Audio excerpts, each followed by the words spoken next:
Señoras, señores, entramos en la recta final de este encuentro de Ocultura con un encuentro que va a ser maravilloso con Yogari Pujol. Yogari Pujol es teólogo, es psicoanalista, es coautor junto con Claude Brigitte Carcenac de un libro que fue una revolución en su momento, que se tituló Jesús 3000 años antes de Cristo.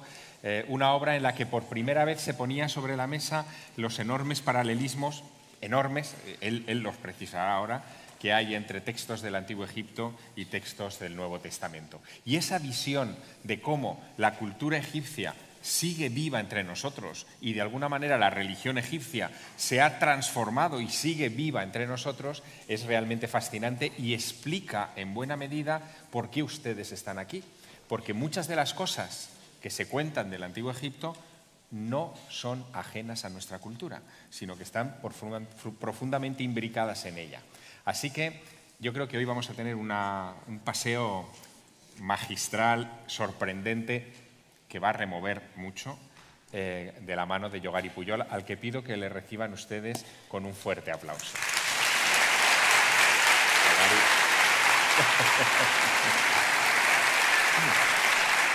Adelante y atrás, y este es el láser. Madre mía. Solo ante el peligro. Bueno, pues muchísimas gracias por su atención. Nunca había pensado que podría que esto sucediera, pero ya que sucede, pues vamos allá. Adelante, ¿no? Eso es. Miren, aquí el título, la primera diapositiva es El Evangelio sin Jesús. En buena me he metido. ¿Cómo puedo yo hablar del Evangelio sin Jesús? ¿Ustedes comprenden el problema? ¿Lo comprenden? Ustedes podrían seguir mi conferencia ahora hablando de eso, del Evangelio sin Jesús. Porque Jesús está en el Evangelio. Bueno, ya verán, me he metido en un lío. Voy a intentar salir. Yogari, tienes también la pantalla. Sí. Aquí. Bueno, lo tenemos aquí. Muy bien. Yo como psicoanalista creo que es importante hablar de nuestra constitución antropológica. Nosotros tenemos en la evolución de la persona el cerebro reptiliano, o sea, de los reptiles.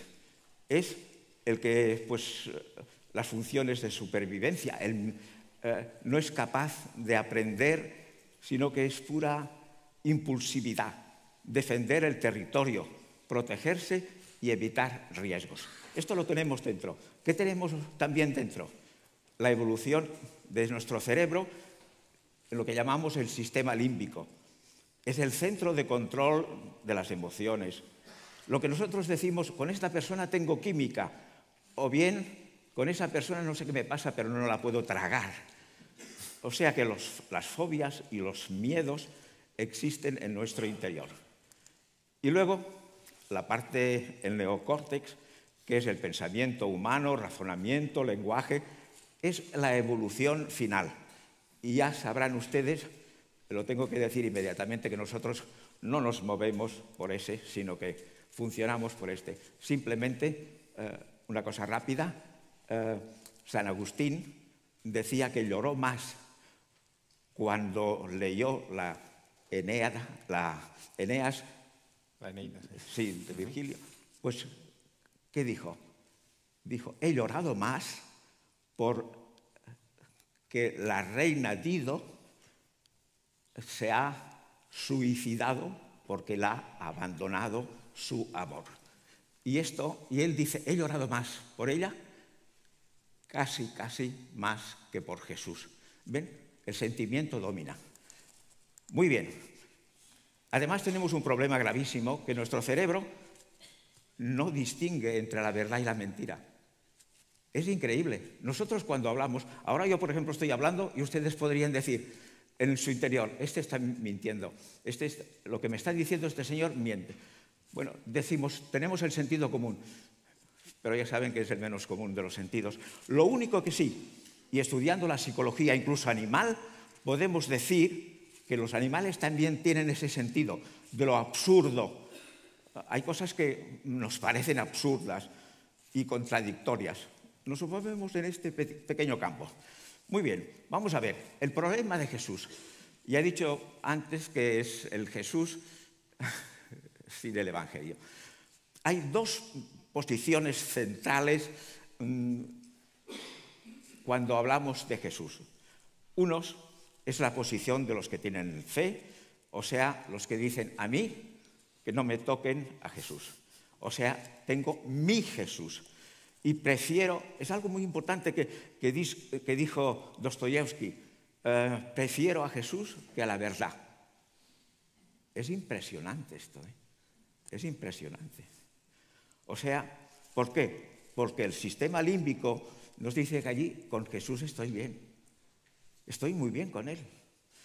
Y entonces yo quiero, para mí, que haya existido. O sea que los evangelios son palabras de Dios, inspiración divina, etc. La posición crítica.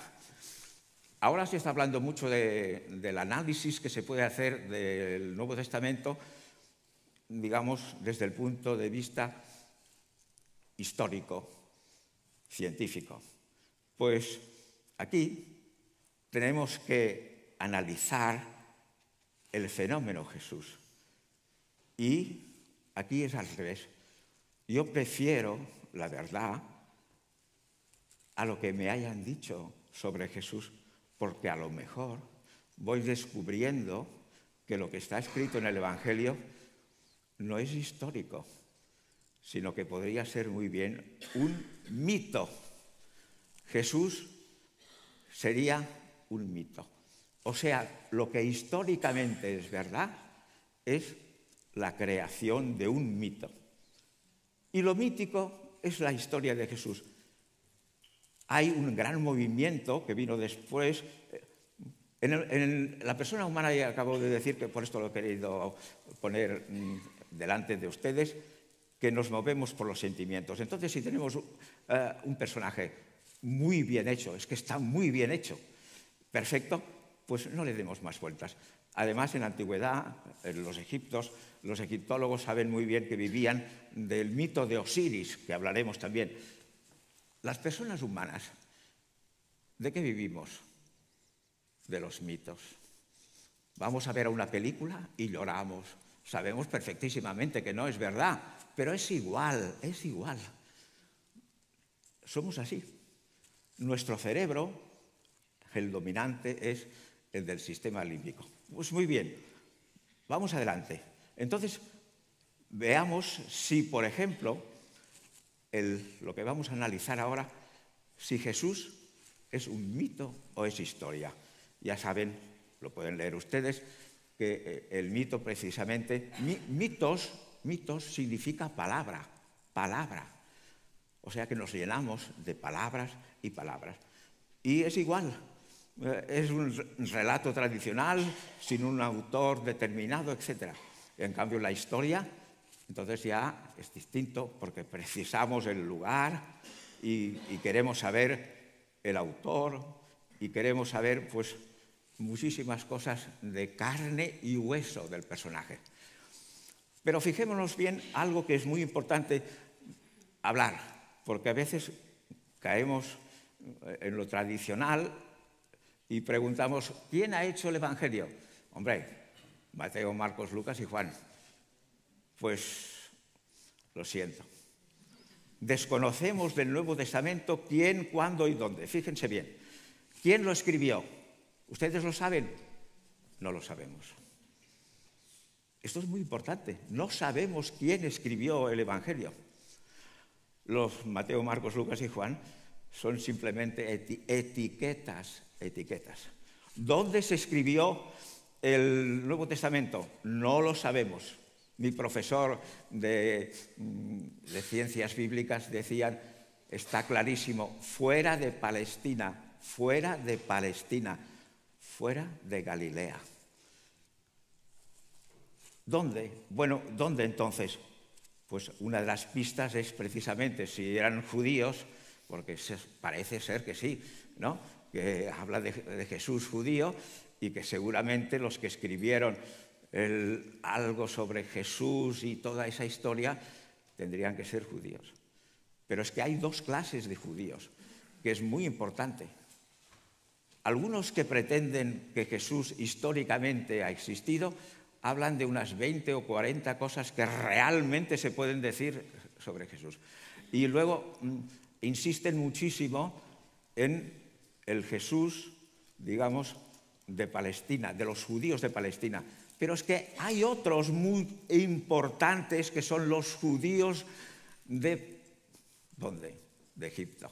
De Egipto, de Alejandría. Son los judíos de la diáspora.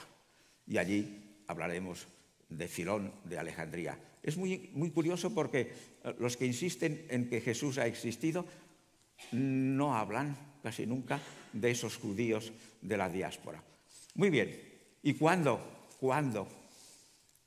Pues el problema es grave. Porque como tenemos un personaje que se llama Pablo, entonces, claro, si Pablo lo colocamos en un momento determinado de que sus escritos, la primera a los tesalonicenses sería por los años 40. Entonces, claro, si insistimos en que los cristianos incendiaron Roma el año 60, bueno, hay un problema grave de cronología. Ya saben que además es muy curioso porque, por un lado, parece que Jesús nació en tiempo de Herodes. Y entonces, ¿verdad? O sea que decimos que Jesús nació antes de Jesús. O sea, si colocamos el año 0 aquí, entonces como se calculó mal, entonces tenemos que retrotraer un poquitín y decimos que Jesús nació 4 años antes de Jesús. Muy bien, ya tenemos el -4, -6 o -7. Pero luego, hay en otro momento del Evangelio, otro evangelista que dice que, lo recuerdan, que el pobre José y María embarazada pues fueron a Belén, y esto sucedió gracias al censo de Quirino. Pero si el censo de Quirino es del año más o menos el año +8, -4 o 5 o +8, estamos despistados. No, claro, hay un problema. Pues muy bien, sigamos. Primer documento, esto es muy importante, primer documento cristiano lo hemos encontrado en Egipto. Fíjense bien, es del Evangelio de Juan, de la Pasión. Y aquí pues tenemos ese texto, los judíos a nosotros, a nadie, para que la palabra dijo significado morir, entró pretorio Pilatos y dijo, etc. Este es el primer documento cristiano. ¿Saben lo que significa? Que desde el año 0 al año 125 no tenemos nada, de nada sobre Jesús. No tenemos nada. Y esto es importantísimo. ¿Cómo puede ser que Pablo envíe unas cartas a los Gálatas, a los tesalonicenses, a quien fuere? No tenemos ningún testimonio de esto. Ninguna comunidad cristiana ha recibido ninguna carta de Pablo. Además, cójanse bien ahora que están sentados. ¿Saben dónde encontramos las cartas de Pablo? En Oxirrencus, en Egipto. Y estaban todas juntas. ¿Por qué? Porque las iban a enviar. Y una de ellas no tenía dirección, no se había colocado a qué comunidad iba dirigida. Luego hemos puesto a los efesios, etc. Ya van viendo ustedes que el problema de Jesús es muy complejo, sobre todo si uno se mantiene en la línea, digamos, tradicional. Pero en el momento que estamos analizando hoy el problema histórico, ya ven que no se puede llenar cosas si no hay testimonio, no hay testigos. Por eso, el texto, ¿qué es lo que tenemos? El texto del Nuevo Testamento, el texto. Además, sepan que de Jesús no tenemos nada, ninguna otra cosa que no sea el Nuevo Testamento. Los que dicen, por ejemplo, que Jesús ha existido y que se pueden decir de él 40 cosas, hablaremos del porqué de eso. Pues muy bien, yo creo que A ver, hay teólogos. Teólogos los conocen muchos, incluso el sacerdote de su parroquia cuando van a misa, etcétera, es un teólogo. Pero en cambio lo que estamos haciendo hoy es un exégeta forense. Lo mismo que hace el forense, pues que tiene allí un cadáver y que está analizando el cadáver. Pues igual, tenemos un texto escrito en griego, es lo único que tenemos, que sería en arameo y se habría perdido. Eso no lo tenemos. Hay que demostrarlo. Cuando uno habla de alguna cosa hay que aportar pruebas. No tenemos ninguna prueba. Tenemos, habla de Jesús, el Nuevo Testamento, única y exclusivamente en griego. Muy bien. Y ahora aquí algo que creo que nadie hasta hoy... Yo hace no sé cuántos, 40 años, que estoy estudiando en Estrasburgo, en París, etcétera, etcétera, y nadie, he leído las últimas obras de los exegetas cristianos, que nunca se han fijado en eso. Fíjense bien. Ustedes sabrán, se nos muestra a Jesús en el templo de Jerusalén, echando a patadas a los mercaderes, ¿verdad? Sí. Y esos teólogos exégetas dicen, eso no puede ser. Ah, no puede ser. O sea, se habrán fijado que van barriendo cosas que no saben cómo solucionarlo. Y ese es uno. ¿Cómo puede ser que Jesús entrara él solito en el templo cuando estaba muy bien guardado? ¿Y cómo puede ser que allí no lo detuvieran en el templo? Etcétera, etcétera. Pero si esto, fíjense bien, esto es lo que nosotros, o lo que yo llamo, precisamente, una retroversión histórica. El hecho histórico de verdad es el de Eleazar ben Ananías.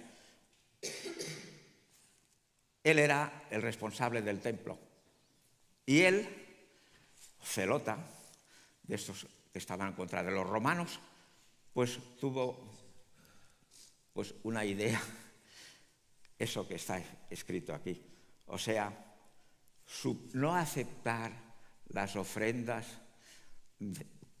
que venían digamos, de la autoridad romana civil. Y esto es muy importante porque Flavio Josefo dijo que fue la chispa que movió ni más ni menos que esta guerra cruel de los romanos en contra de los judíos de Palestina. Y luego, los que hicieron el Evangelio cogieron este aspecto de Jesús y lo colocaron muchos años antes. Y además se habrán fijado que hay muchas imprecisiones, digamos, cronológicas y una frase que pasa, digamos, que uno puede solucionar muchos problemas, es in nihilo tempore, lo habrán escuchado muchas veces, in nihilo tempore. En aquel tiempo, no sabemos cuándo, pero en aquel tiempo sucedió tal cosa.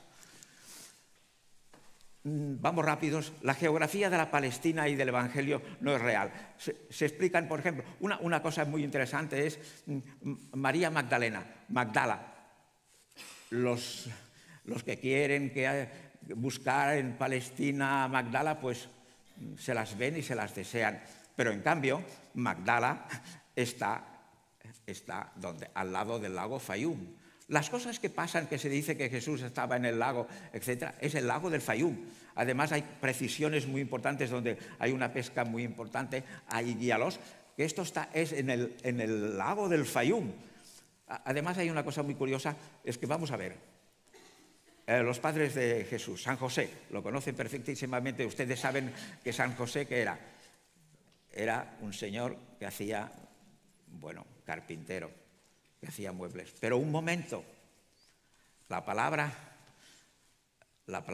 griega que habla de San José, pues es una palabra que significa ser técnico de construcción.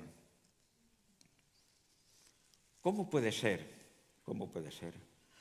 que en ese sitio donde se cree en esa lucha si Jesús nació en Belén o nació en Nazaret, pues vamos a ver, Nazaret, si también tiene una dificultad grandiosa, Nazaret tendría 4 habitantes.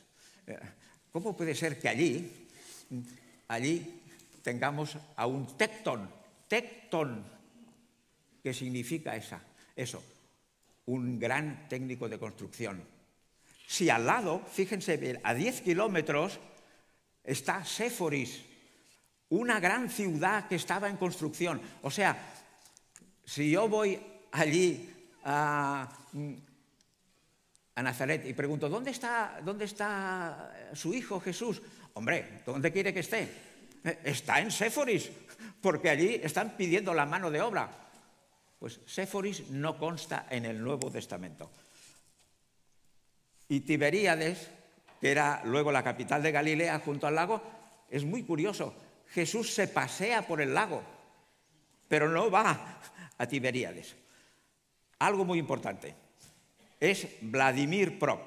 Vladimir Prop, en su libro Morfología de los cuentos, habla de algo que nos da mucha luz.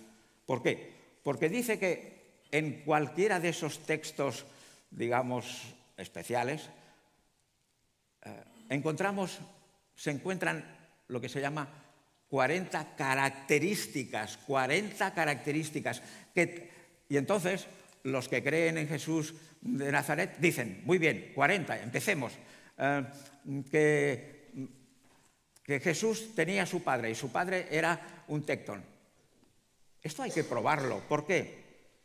Si ustedes miran y buscan, claro, es que esto es un trabajo de marquetería. El tectón, ¿ustedes han encontrado algún documento tectón en Galilea? No se encuentra. En cambio, si ustedes tienen la paciencia de buscar dónde se encuentra, ¿saben dónde se encuentra? Tenemos albaranes, tenemos documentos en que se especifica que hay unos técnicos, ¿saben dónde? En el Fayum. En el Fayum. Incluso tenemos en el Serapeum de Sácara, tenemos esos tectons que están trabajando. Muchos de ellos eran técnicos que se dedicaban a la irrigación desde el Nilo hasta el lago. Hay que aportar pruebas. Por lo tanto, todo nos está indicando que hay un desplazamiento geográfico. Bueno, pues muy bien. Pues esas cosas que ese señor Vladimir Prop nos ha indicado, tanto da sobre Jesús como Alí Baba y los 40 ladrones. También encontraremos. Siempre se encuentran 40 cosas. ¿Por qué? Porque son las vitales, la vida, la muerte, las relaciones. Muchísimas cosas se puede hacer una lista, pero nada más. Luego, aquí ya han visto que este señor, Patricio, ese señor pues se ha tomado la molestia de analizar también los cuentos maravillosos que diría que están en el Evangelio según San Mateo. Aquí algo muy importante, que es la última lección que yo recibí preparando el doctorado en la Universidad de Estrasburgo con el último profesor. Mi gran profesor, pobre señor, pues murió y fue reemplazado por otro gran escritor, exégeta bíblico, Jacques Schlosser, que venía precisamente del Instituto Bíblico de Roma. Y hizo dos cosas. Nos enseñó el Dios de Jesús. El Dios de Jesús. Todo un curso hablando del Dios de Jesús. Nada. O sea, Jesús, todo lo que sabemos de su Padre, de Dios, mi profesor dijo, es que no sabemos nada. No hay nada añadido. Lo sabíamos ya en el Antiguo Testamento, etc. Pero él nos habló de este señor. Fíjense bien, este señor Charles Talbert, ese señor, pues nos indicó que todo el Nuevo Testamento está escrito con técnicas literarias, simetrías internas. O sea, y él lo explica muy bien en ese libro, que es la escritura que nos facilita la visión del mundo a través de un espejo, el Nilo. Y él hace la comparación con otro tipo de escritura de Asirio-Babilonia que sería circular. Pero en cambio aquí, fíjense bien que lo que se refleja en el Nilo como en un espejo, pues lo que está arriba luego se ve abajo. Y luego hay una línea que es asimétrica. Y entonces aquí hay un pequeño ejemplo de que precisamente van viendo cómo se escribe algo y luego abajo otra, etcétera, etcétera. Pero la que yo creo que es muy importante es esa simetría interna del Evangelio de Lucas. Fíjense bien. Saben ustedes que el Evangelio nos dice que José y María embarazada pues llegaron a Belén y allí no encontraron sitio porque estaba lleno, completo, el hostal, como un hostal, ¿verdad? Y que nació ¿dónde? En el establo. Hoy diríamos que vamos a un hotel que está completo y si la mujer está embarazada, el director del hotel diga, bueno, no se preocupen, pero miren, vayan al parking. Jesús nació en el parking de los animales. Eso es normal. Pero ¿dónde esa palabra en griego de ese hostal es ni más ni menos que una palabra muy curiosa? Es catálima. ¿Lo van leyendo o yo les ofrezco pantalla? Pues es catálima. Los filólogos dirán, sí, eso no tiene ninguna importancia, porque catá, el limo, el lío, o sea que es ligar y desligar. ¿Saben por qué tiene ese nombre? Ustedes habrán visto las películas aquellas del oeste, del Salón, y uno viene con su caballo y ¿qué hace? Pues ata al caballo, atar, lío, catalío, aquí, y entonces pues tiene el nombre de esa posada, o sea, del Salón. Muy bien. Pero esa misma palabra, o sea, allí donde tendría que haber nacido Jesús, resulta que Lucas nos dice algo muy importante, que Jesús celebró la Eucaristía en otro catálima. La lástima es que nosotros pues la conocemos ¿cómo? En el cenáculo. ¿Dónde celebró Jesús la Eucaristía? En el cenáculo. Vale, pues muy bien. Lo celebró en el mismo... Aquí seguimos algo que creo que es como si fuera una investigación policíaca, algo muy especial. ¿Por qué? Porque si Jesús celebró la Eucaristía en el mismo lugar que tenía que haber nacido, ahora busquen la palabra catálima, búsquenla. En los escritos antiguos, búsquenla. ¿La encontrarán? Será muy difícil. Para mí también fue difícil, pero la encontré. ¿Saben qué es el catálima? Estamos ni más ni menos que en el monasterio de Serapis de Sácara.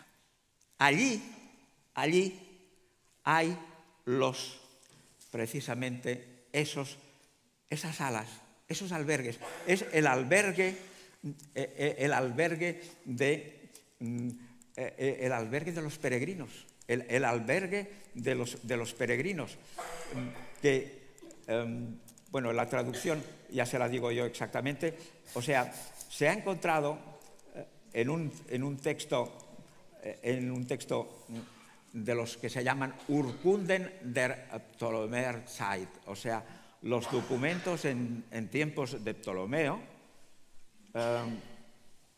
Es un libro muy gordo en griego y allí explica que precisamente ese monasterio tenía unas salas para los peregrinos y también otras salas para hacer ágapes, para hacer lo que Jesús hizo.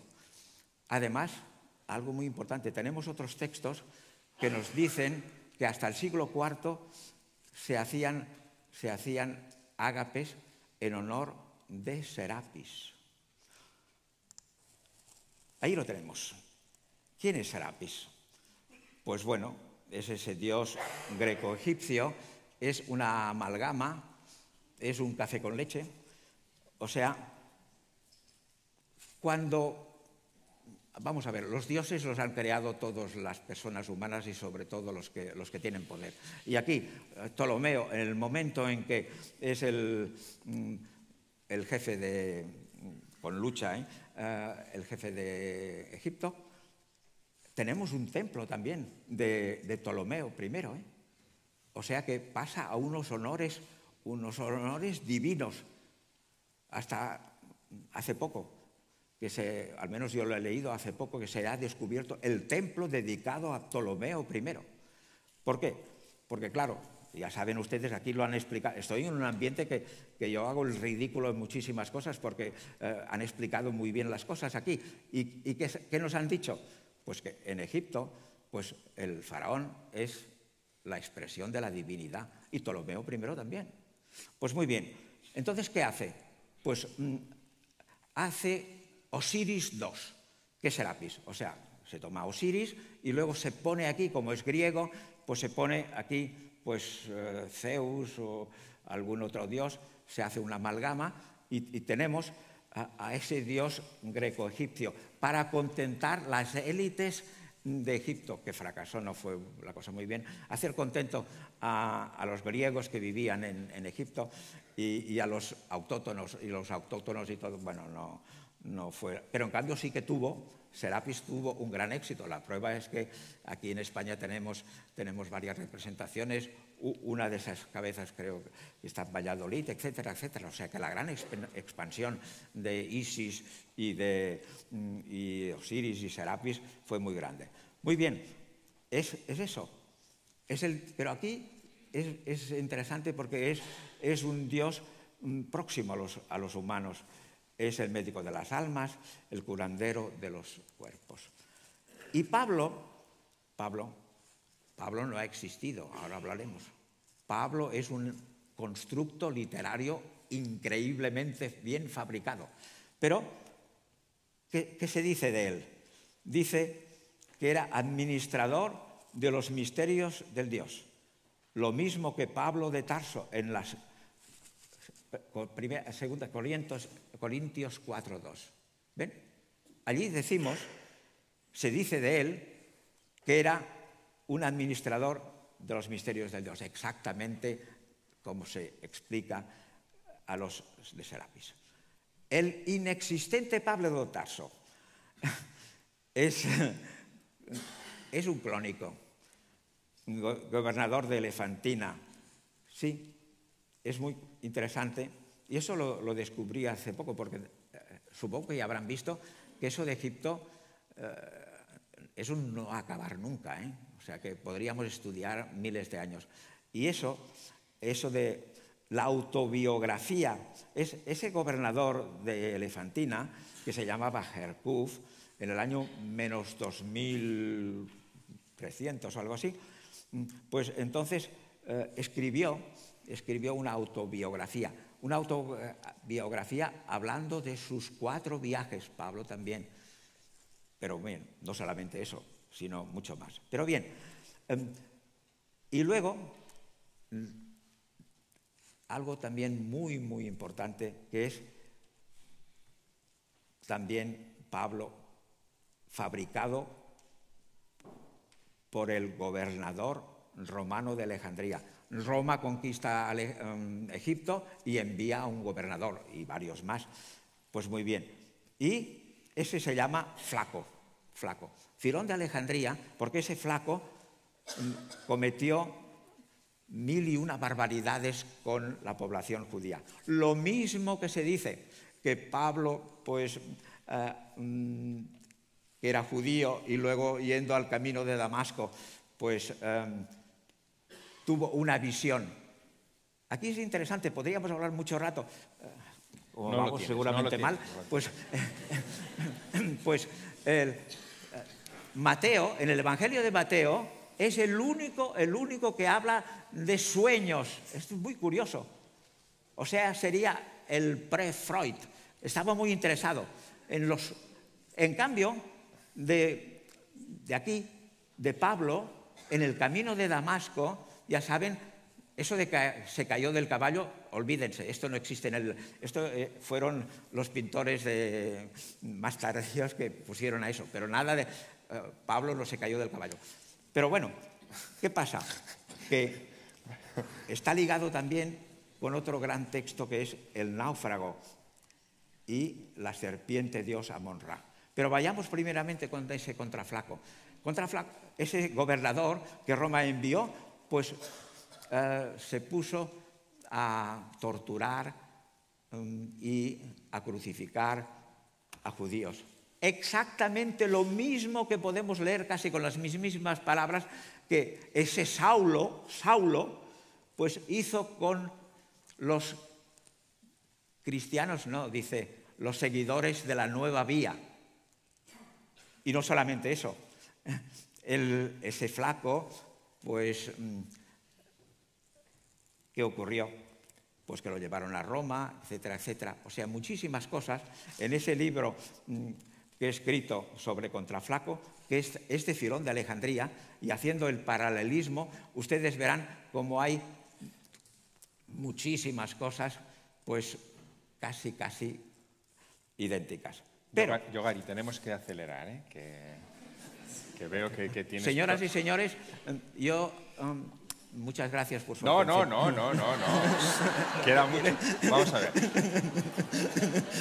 Yo, por lo que entiendo, por lo que entiendo de todo lo que nos has explicado, hay una influencia de Serapis, evidentemente. Sí. O sea, la madre del Cordero del cristianismo estaría en Serapis, en Egipto, pero luego tú has hecho más investigación, que no quiero que nos la perdamos por falta de tiempo, de paralelismos entre textos muy esenciales. Podríamos ir ahí porque, te digo, nos estamos quedando pues sin venga. tiempo. Aquí les dejo, gracias a Sigmund Freud, porque yo soy psicoanalista. No te detengas. Pues él escribió, no, él dijo que el camino real para ir al inconsciente son los sueños. Y entonces yo busqué este libro, ¿lo ven?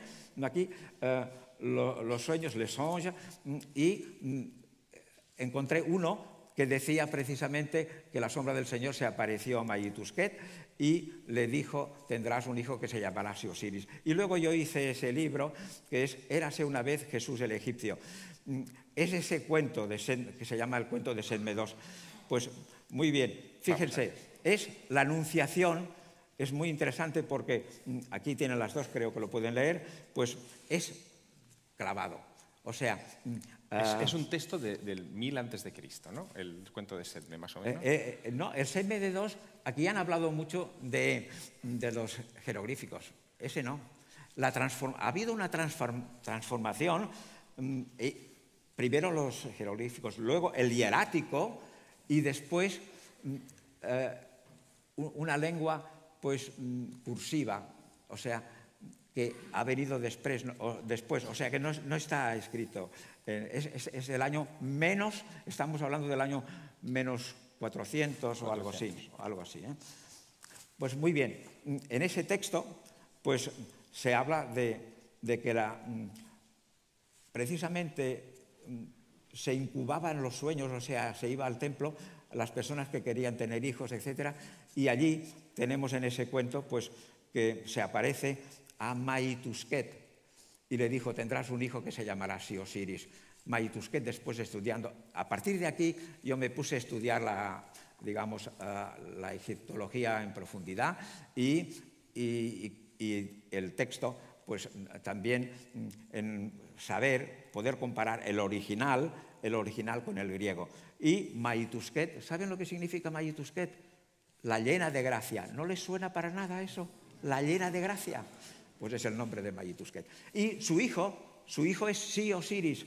Sí-Osiris, sí, hijo de Osiris. Pues muy bien. Y a los padres también, a Sedme y a José, etc. ¿Qué hizo? A los 12 años, este niño, Sí-Osiris, enseña en el templo. Saben lo que hizo Jesús, ¿no? Vamos rápido. Y luego, sí, claro, los magos, además es eso interesante, lo que nosotros estamos haciendo, los reyes magos de Oriente, los reyes magos de Etiopía. Esos son los que se fueron a Egipto para atacar el dominio del faraón, etc.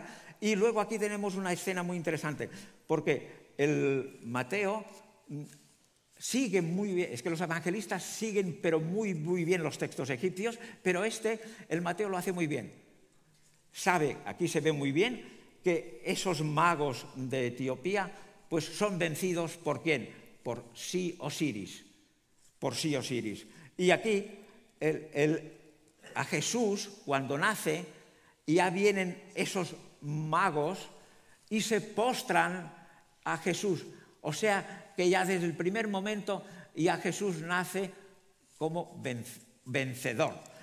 Muy bien, y aquí se ve precisamente que los magos etíopes se transforman en esos animales y el mago egipcio hace que esos magos egipcios se vayan hacia atrás, dando una vuelta increíble, pero es exacto como cuando Judas va a hablar, a detener a Jesús y le dice, ¿a quién buscáis?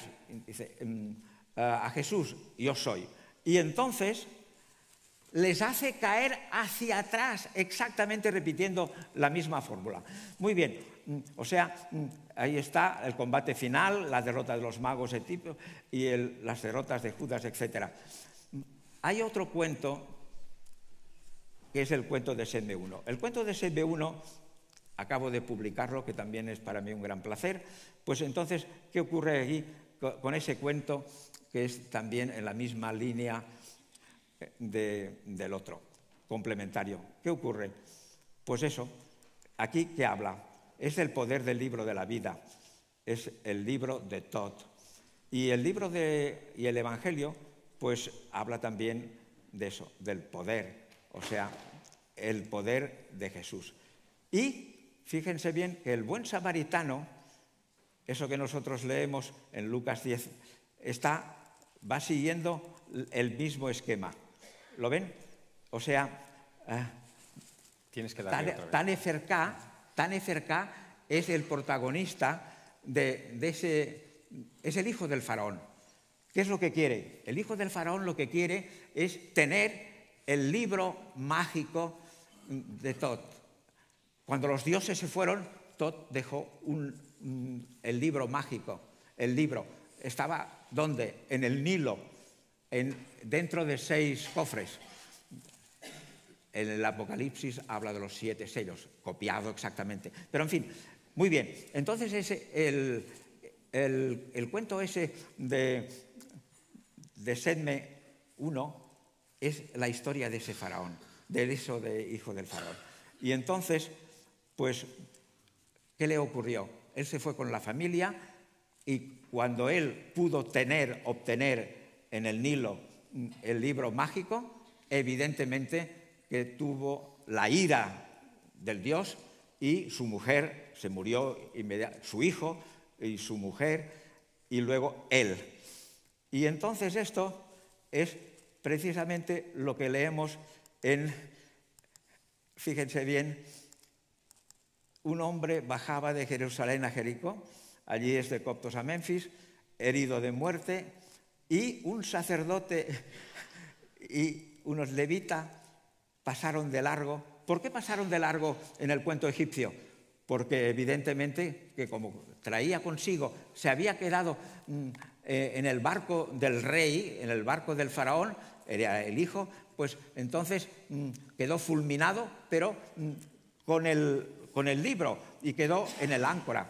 Y entonces bajaba hacia Memphis. Muy bien, pues entonces cuando llegó cerca del faraón, los sacerdotes, el faraón, buen hombre, dijo, cogedlo. No le toquéis, porque está con el libro sagrado. Y ha habido 2 muertes, 3. O sea, ha habido ya la muerte del hijo, la muerte de la madre, la muerte de él. Y los sacerdotes egipcios dijeron, no toquéis, no hay que tocarlo. Y aquí, precisamente en el buen samaritano, exactamente igual, pues pasaron de largo. Esto merecería 1 hora, pero en fin. Yogari, tienes un minuto. Un minuto. Pues aquí tenemos la historia pues, de algo muy importante. Es que este señor Taneferká pues, quedó enterrado y entonces hay otro hijo del faraón, que es Sedme, que quiere ese mismo libro. Y ve a esa mujer, Tubabú, y entonces aquí hay algo que es algo, digamos, una primicia mundial. Con un gran deseo he deseado. O sea que este hijo del faraón ve a esa mujer, Tubabú, y quiere hacer el amor con ella. Quiere su cuerpo. Y entonces aquí empieza la transposición increíble del cuerpo físico al cuerpo de Jesús. La última cena está puesta aquí con pescado, está fuera de los cánones judíos.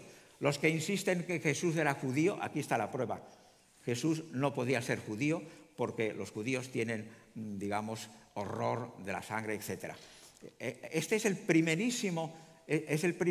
Ustedes habrán visto muchísimos documentos de la última cena. Esa es la primerísima muestra que yo pude obtener estudiando en la Universidad de Estrasburgo. Y luego, aquí al lado, algo insólito. Es de Armenia. Fíjense bien. Es los armenios que se convirtieron al cristianismo muy pronto. Aquí tenemos otro ejemplo del pescado. O sea, Jesús, ¿por qué? Es lo mismo del Dios Sop. El Dios Sop ofrece, en el Evangelio de Juan lo pone muy bien cuando se van de pesca, pescado y luego pues el pan blanco. Fíjense, en Capadocia hay la misma tradición y llega a España también en algunos sitios. El Cadáliba. Hay algo muy curioso, porque Jesús cuando va allí dice mi. O sea, que Jesús cuando va a celebrar la última cena dice, ¿dónde está mi lugar? Etcétera, etcétera. Muchas gracias. Bueno.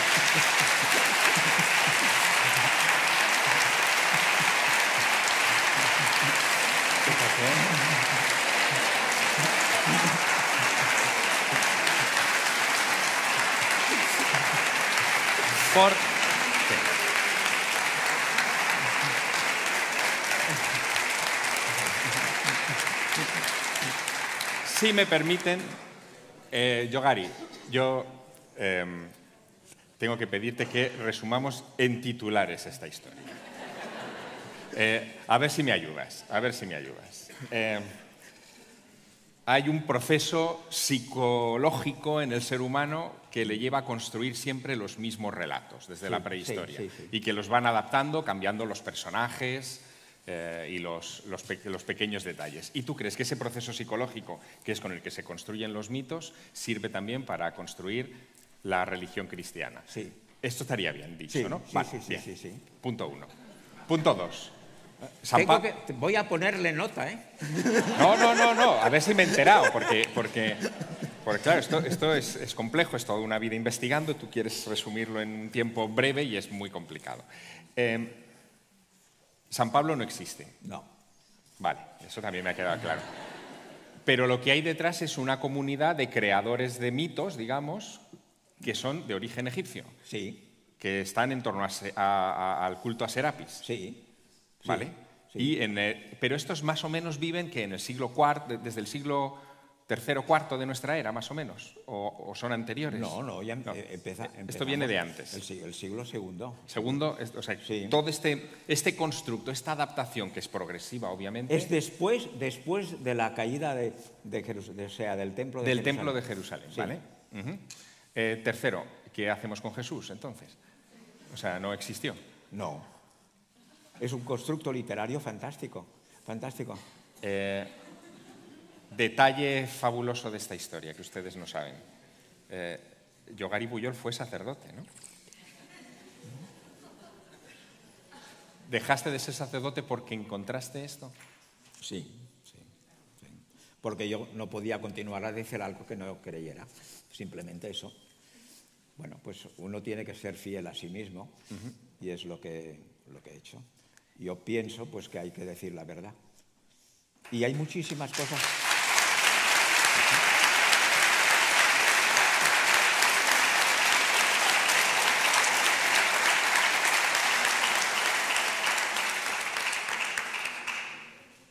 Último titular, a ver cómo lo enfocaba. Esto es difícil, ¿eh? O sea, me has puesto en una tesitura muy complicada, Yogari.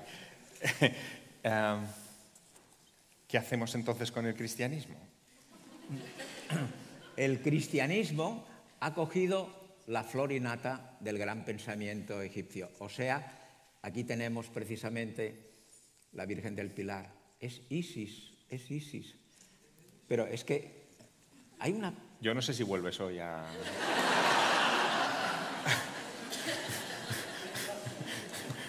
Ese titular es muy grave. Bien. Ya no hablemos del apóstol Santiago, porque la vamos a liar. Pero, claro, cuando todo esto tiene paralelismos en el mundo antiguo, cuando comparas el cristianismo con la antigua religión egipcia y te das cuenta de que la antigua religión de los egipcios era una religión también de resurrección en torno a Osiris. Sí, claro. Cuando ves que los conceptos más caros al pueblo egipcio en torno a Osiris, como que cuando nace Osiris aparece una estrella también en el firmamento. Claro, cuando tras su muerte por la traición de Set, que contamos uno de estos días, él tarda 3 días en ser resucitado. Todo esto son ecos de esa transposición. Sí, pero hay unos simbolismos que no hay que ir muy allá. Por ejemplo, esa estrella, ¿saben quién es? Es los magos de Etiopía se van a Egipto. ¿Y saben qué hace la madre de uno de ellos? Les acompaña y les dice, tú verás, mi luz es esa. Esa luz que vemos que hemos transformado en eso de Belén, es la madre de uno de esos magos etíopes que les indica el camino. Bueno, explicado todo el proceso, lo digo por ustedes para que se lleven un panorama un poco más completo, explicado todo este proceso de investigación, creo que es interesante que se asomen ustedes primero al libro que publicaste con Claude Brigitte, que es Jesús 3000 años antes de Cristo, que es donde de alguna manera se muestra tu estupefacción ante el hallazgo, y después los siguientes textos que tú has hecho, donde están ya documentados con sus referencias, con sus traducciones. Sí, porque yo trabajo los textos. Claro. A nosotros nos has permitido entrar en la cabeza tumultuosa que tienes con todas estas fuentes, pero evidentemente tenemos que poner orden a todo eso. Tú lo has hecho ya en tus escritos, así que a tus escritos remitimos. Si me permiten, yo sé que este es un tema que daría para un debate de una ocultura completa, a lo mejor lo planteamos, pero si me permiten, como vamos ya fuera de tiempo y ustedes van a querer aproximarse a Yogari, querrá que les firme los libros, también estará Nacho Ares, también estará Sebastián Vázquez fuera firmándoles libros al final de este acto. Yogari, vamos a despedir Ocultura tú y yo juntos, ¿vale? Muchas gracias. Vale. Bien, señoras y señores, Ocultura es un foro que hemos creado para que los grandes temas puedan ser debatidos. Se me va, qué bien. Maravilla.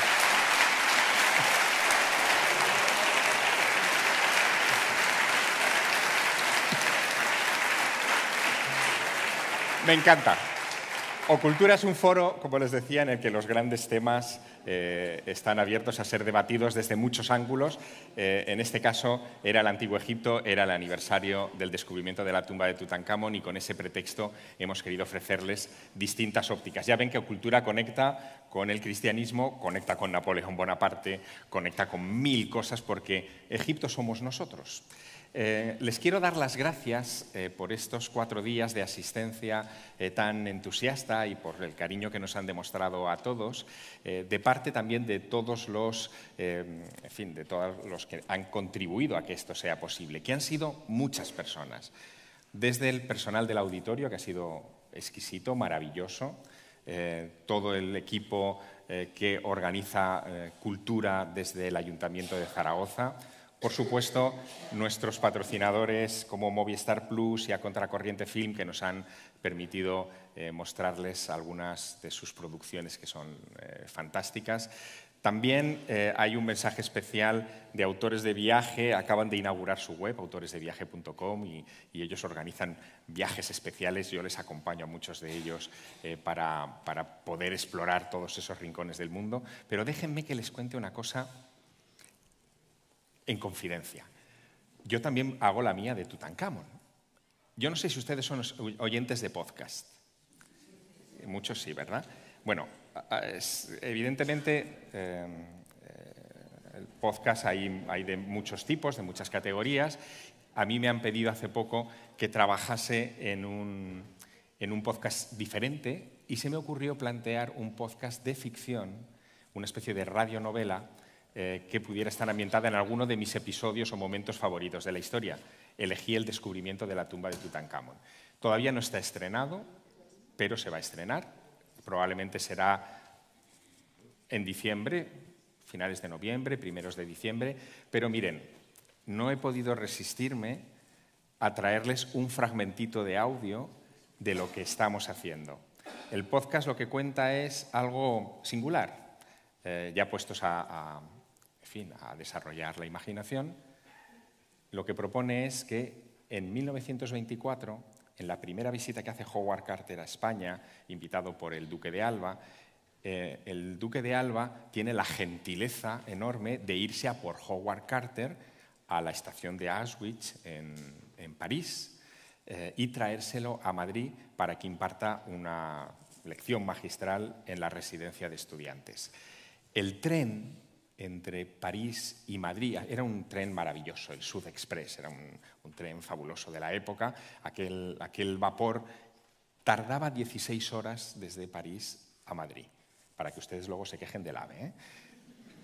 16 horas de París a Madrid y después se iba hasta Lisboa. Bueno, pues ese trayecto de 16 horas tuvo que ser un trayecto, de muchas conversaciones entre Howard Carter y el Duque de Alba. Así que yo imagino un viaje en el tiempo en el que yo me voy a Auschwitz, me monto en el tren con Howard Carter y el Duque de Alba y tenemos una intensa conversación en la que recordamos momentos del descubrimiento. Howard Carter tuvo ocasión de traducir, de transcribir en Inglaterra una historia que está en el papiro de Amherst, que es la historia de un saqueo a una tumba egipcia. Eso fue antes de viajar a Egipto y encontrarse con la tumba de Tutankamón. En ese papiro se cuenta cómo condenan a los saqueadores, ¿no? a los ladrones de tumbas. Es la primera vez que leemos una sentencia y qué es lo que pasa con un saqueador de tumbas. Aquello debió impactar mucho a Carter y yo, en mi imaginación calenturienta de escritor, supongo que cuando Howard Carter entra en una tumba debió recordar la condena de aquellos. Bueno, en esa conversación imaginaria, por supuesto, hemos puesto acentos dramáticos y quiero que escuchen un fragmentito. Como pequeño regalo, anticipo a lo que va a venir. Escuchamos. A ver. No. Hay que darle desde sonido, desde control, por favor. ¿Lo entiende ya? Quiere decir que aprendió a leer jeroglíficos con un papiro que de algún modo se refería a algo parecido a lo que usted mismo iba a terminar haciendo en Tebas. Es eso, ¿no? Le parecerá raro, lo sé. Pero ese juicio no se me ha quitado de la cabeza desde que descubrí la tumba de Tutankamón. Llevo 2 años pensando en él, como si fuera una especie de advertencia.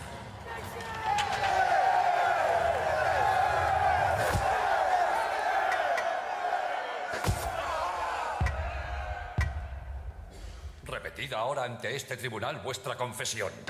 Me llaman Amenúfer, señoría. Lo que hemos hecho ha sido por necesidad. Apiadaos de nosotros. No pidáis clemencia. Este tribunal solo administra justicia. Contadnos lo que hicisteis una vez más para vergüenza eterna de vuestros actos. Señor. ¡Hacedlo! Mis compañeros, Hapi el cantero, Iramne el artesano, Amenencab el labrador, Nefer el nubio, Kenmes el aguador y yo fuimos a robar en el Valle de las Tumbas, según nuestra costumbre. Encontramos la del rey Sobekensaf, hijo de Ra. Tomamos nuestras herramientas y con cautela nos abrimos paso a su interior. Continuad. Cuando dimos con sus cámaras subterráneas, encendimos nuestras antorchas y seguimos adelante. Atravesamos los escombros y nos encontramos al dios yaciendo en la parte posterior de su sala de descanso. Y junto a él encontramos a la reina Nubjas, su consorte. Abrimos los sarcófagos en los que estaban y vimos la momia real. Todos sentimos como nos susurraba que lo dejáramos dormir. Pero no le hicimos caso. Le arrancamos el oro que tenía, sus amuletos y las joyas que estaban en el cuello. Hicimos lo mismo con la reina y después prendimos fuego a sus ataúdes para que dejaran de hablarnos con la voz de los muertos.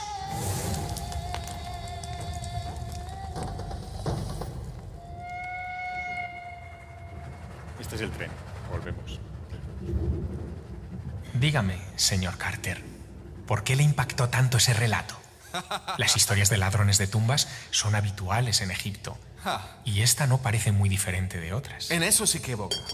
Verá, nunca hasta la traducción de ese papiro supimos qué les pasaba a los ladrones de tumbas cuando los pillaban. Amenhotep y sus cómplices habían robado más de 15 kilos de oro y merecían ser castigados. Fue la sentencia lo que me impactó y lo que me vino una y otra vez cuando abrí la tumba de Tutankamón.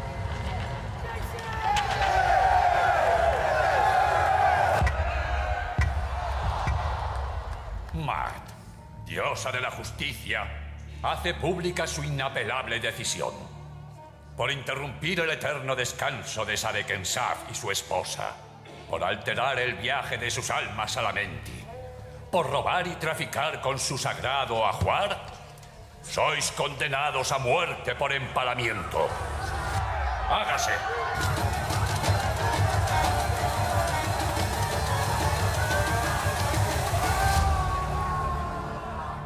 ¡Qué horror! Se las gastaban bien, ¿no?, en Egipto. Bueno, esto que es entre documento histórico e imaginación forma parte de la esencia de lo que se ha convertido en estos tiempos el descubrimiento de la tumba de Tutankamón. Ya no es una historia, ya es un mito, ya forma parte de nuestro relato social, ya forma parte de nuestra cultura general. Así que si nosotros hemos contribuido a refrescar ese mito, a que ustedes tengan los elementos históricos sobre los que se sustenta y les hemos hecho soñar algo en estos días, bienvenido sea. Muchas gracias por habernos acompañado en este encuentro internacional de Ocultura. Gracias. Gracias.